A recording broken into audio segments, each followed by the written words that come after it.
Hello, in this session we will be covering writing, including elements such as academic writing, understanding learning outcomes, and other writing tips for your assignments.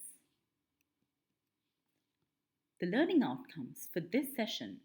By the end of this session, you should understand what learning outcomes are and what they mean when writing assignments, understand the key principles of academic writing, understand how to structure paragraphs, know how to structure academic documents such as project reports and essays, be aware of some common grammar and punctuation errors. Now that you saw learning outcomes in the previous slide, let's look at what they really mean and how they impact assignments. What are learning outcomes? They are the specific intentions of a program or module that are stated in measurable terms. Learning outcomes specify what you will be able to do at the end of a particular module. Now let's go back to the earlier slide and see what exactly the learning outcomes are, now that you know what they mean. As you can see here, the learning outcomes are all about understanding key principles, understanding structures, knowing how to structure your assignments, and being aware of grammatical and punctuation errors. So it says that at the end of the schedule, you should be able to do all these things stated here. Let's go back. It is very important to understand the different words that are used when writing learning outcomes, because these words will show you what is expected of you, especially in your assignments. We typically have 6 areas that you are tested on: knowledge, comprehension, application, analysis, synthesis, and evaluation. Let's see what words are used in these categories. Here we have used Bloom's taxonomy to explain better what learning outcomes are. Now, as you can see here, the different colored categories are the areas that you are normally tested on in an assignment.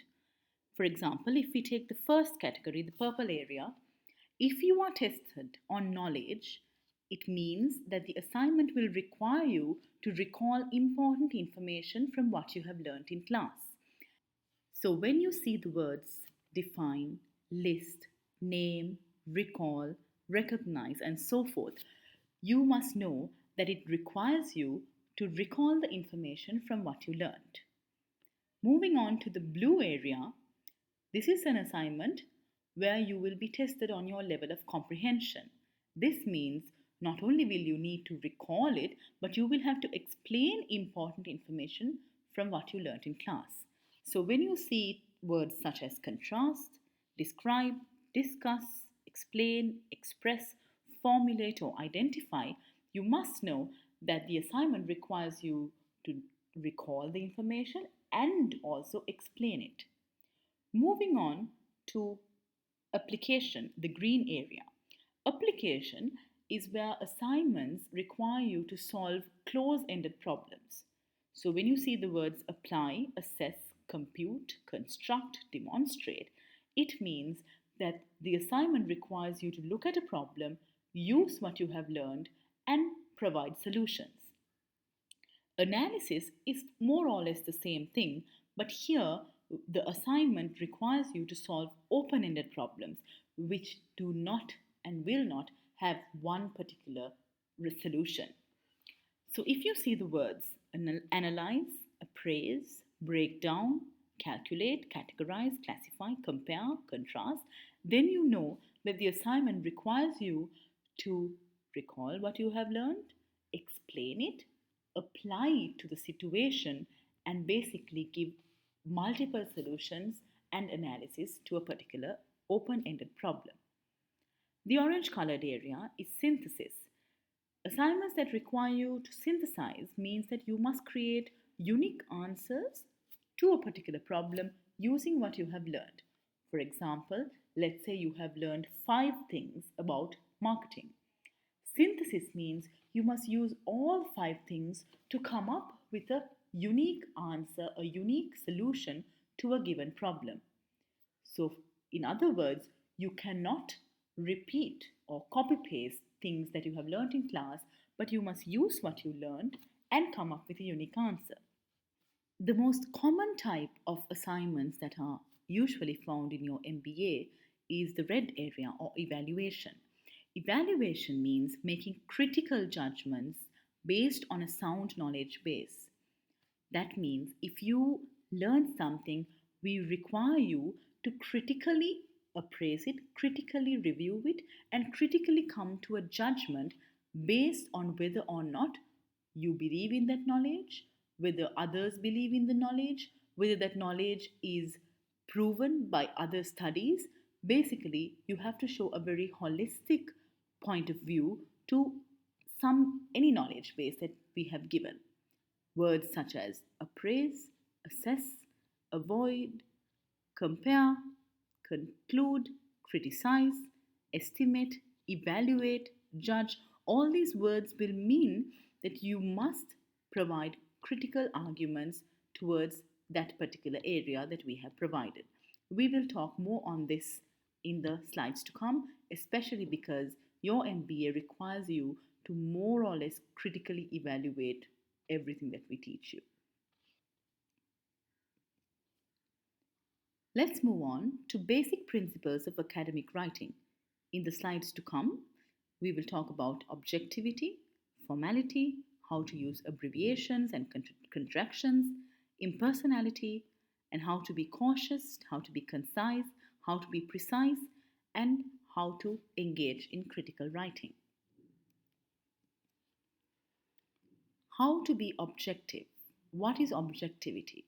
Objectivity means maintaining an unbiased point of view regarding a particular thing.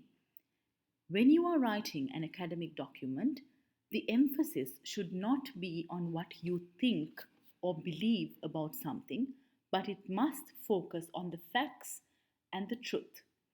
The reader, which is of course in the case of an assignment the examiner, is interested in the accuracy of the information and the validity of your arguments. Remember, everything you put down in an assignment has to be justified with proof. Proof either from facts, either from other literature, either from studies. Academic writing requires you to avoid personal and more subjective words. Words such as nice, wonderful, worthwhile, usual, normal, natural, these are all correct. However, these are very subjective because what is nice to one person may not be nice to another. The reader's understanding of these words will be different than your own. You will explain something as nice, but the reader will look at it in a completely different way because these words are very subjective. So, how do you use opinions, facts, and arguments? Basically, you do not use opinions. Why? Because opinions are personal beliefs and they are not always based on good, solid evidence. Facts, on the other hand, can usually be checked against evidence. Arguments are the reasons, of course, including facts, given to support a view. Now, it is very important to know the difference between a fact, an opinion, and an argument.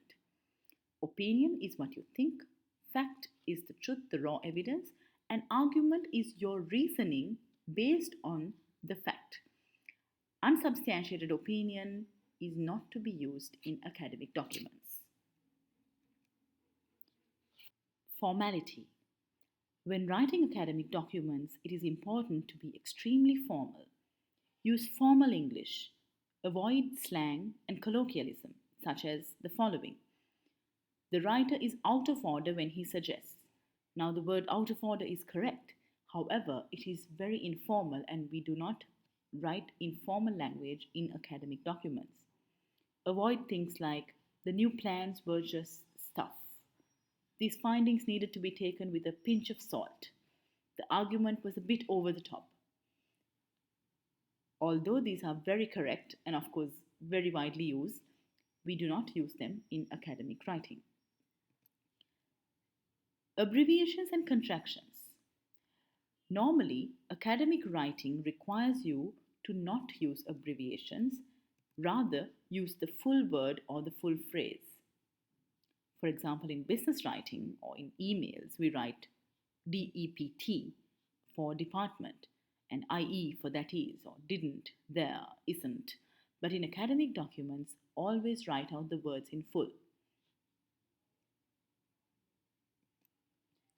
Impersonality. This again relates to the first point we discussed, which is objectivity. This contributes to an impression of objectivity. You have to always avoid the first person when you are writing. For example, do not use the words I, we, or myself. Passive constructions are very useful. For example, without writing I identified three cases, you must write three cases were identified. This again helps you to be more objective, more impersonal, more unbiased, and obviously more formal. Talking more about impersonality, continuing on impersonality, try to begin sentences in very impersonal ways, such as what is given here. It can be seen that, there are a number of, it has been found that, this report supports.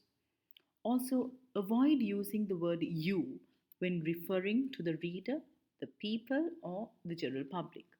For example, don't write, you can easily forget how different life was 50 years ago. Instead, you can write, it is easy to forget how difficult life was 50 years ago. Being cautious.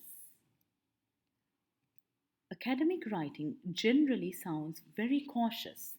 What does this mean? Academic writers always indicate that they are aware that nothing is completely certain. What does this mean again? Basically, if you write something where you say that this is the only way that something can happen, for example, a product is better sold digitally than physically. Now, that sentence is a very sure sentence. You're strong in your argument. You show that you are very sure that the product will sell better digitally and not physically. However, in academic writing, we always say that you have to be open to possibilities.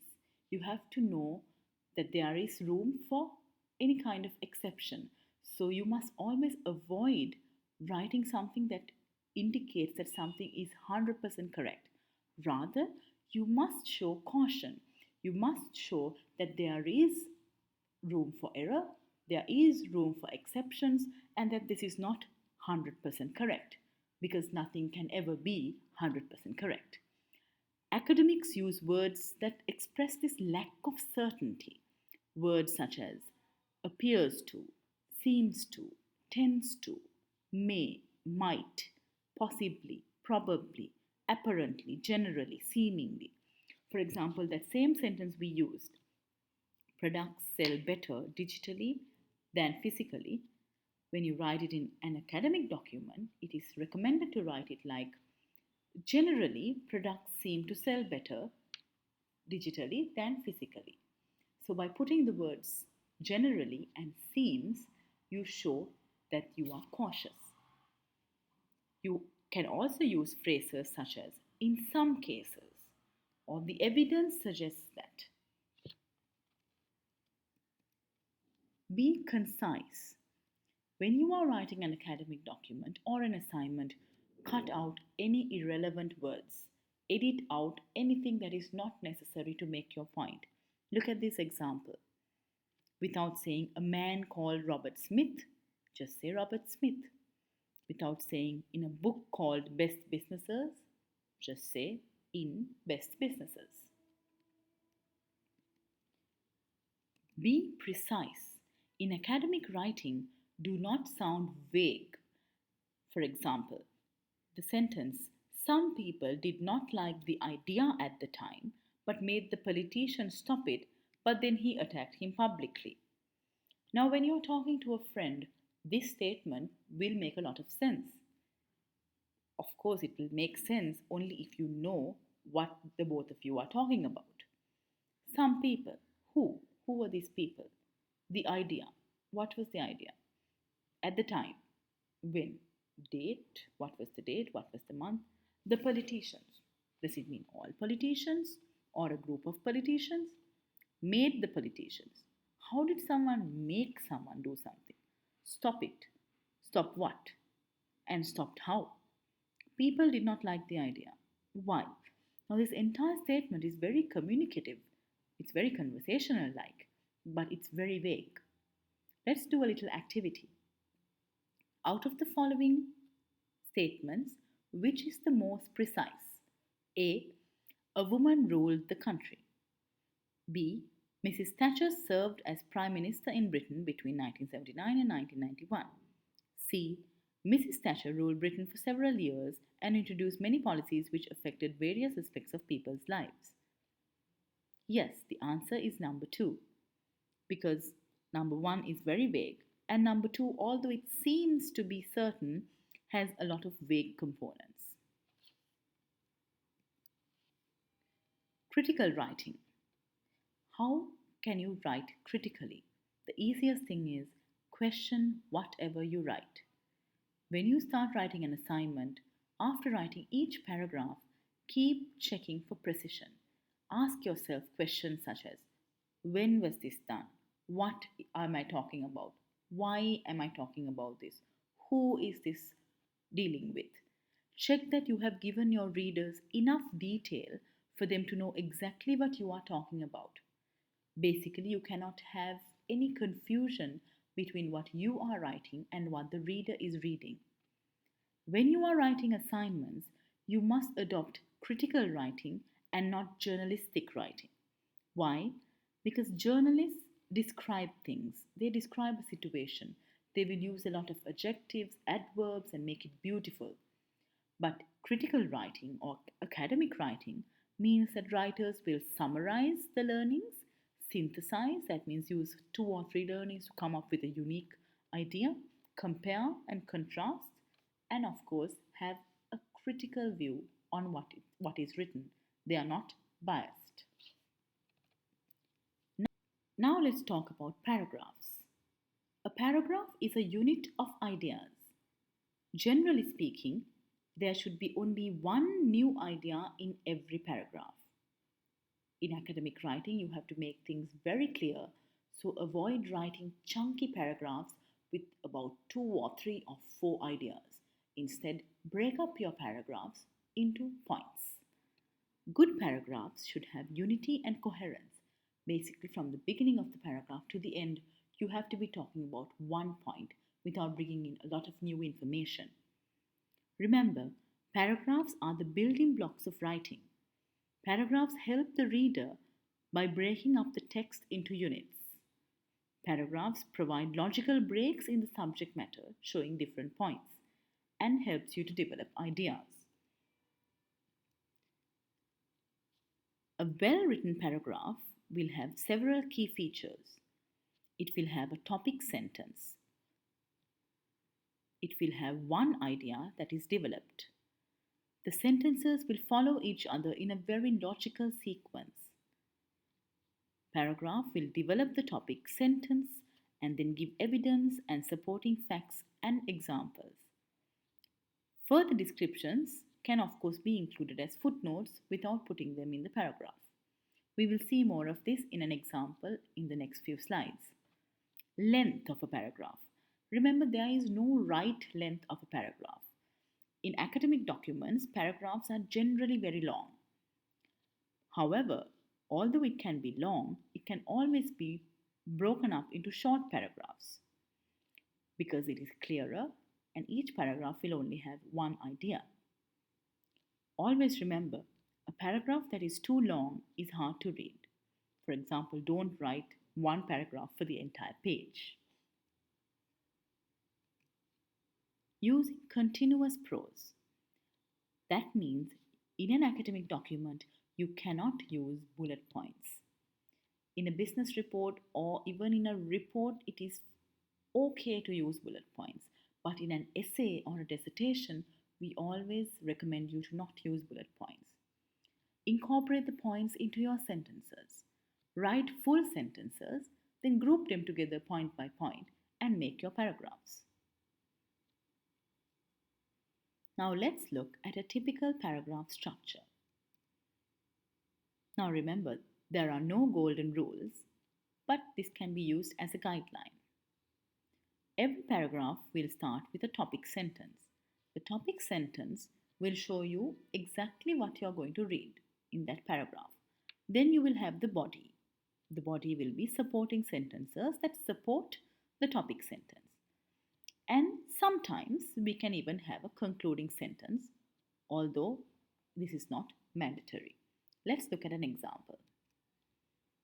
In this paragraph, the first line is your topic sentence. Let's read it. Gold, a precious metal, is prized for two important characteristics. First of all, gold has a lustrous beauty that is resistant to corrosion. Therefore, it is suitable for jewelry, coins, and ornamental purposes.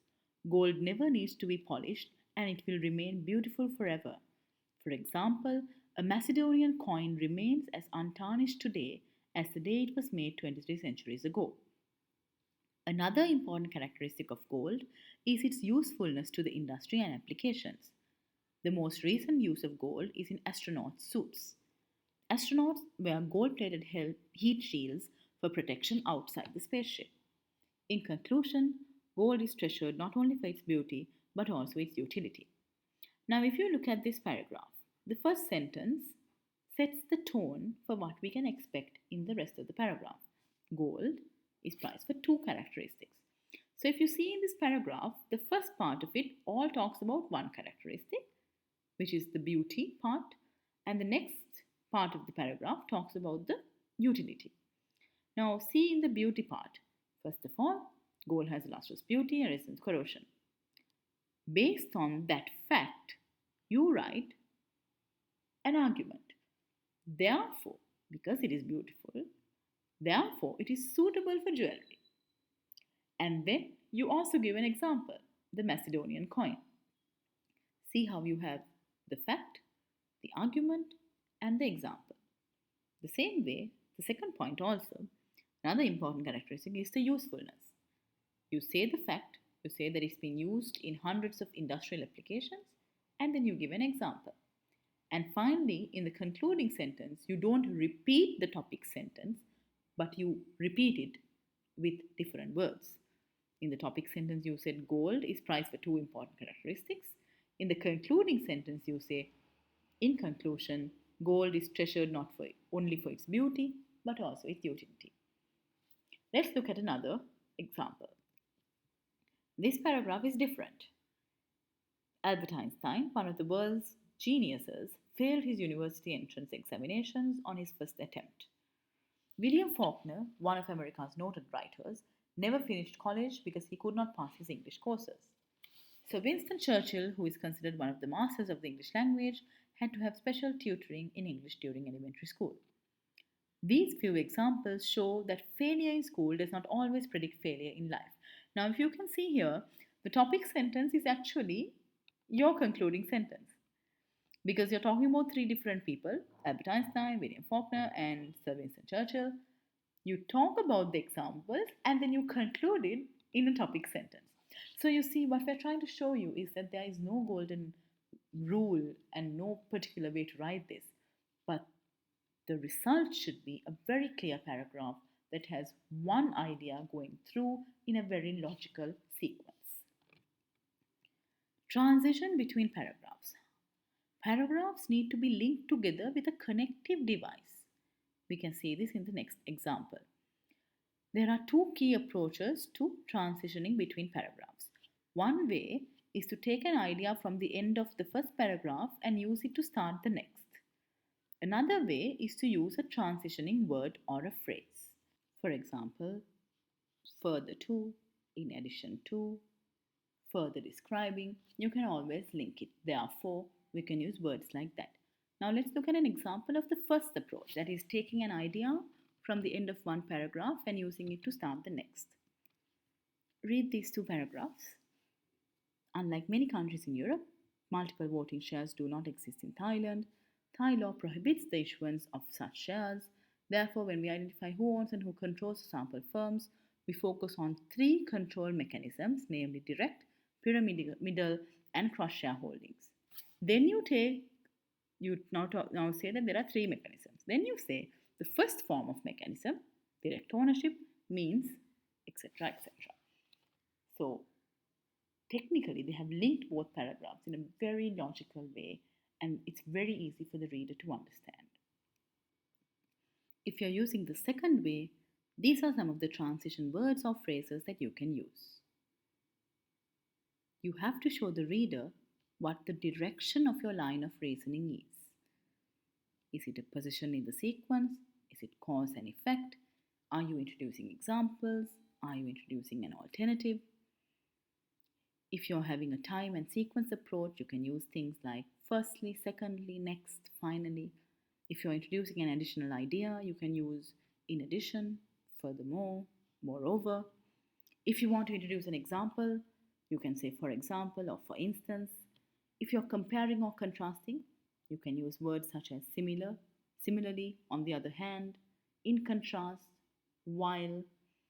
And if you are adopting a more cause and effect sort of writing, you can say consequently, therefore, because, hence, thus, words like this.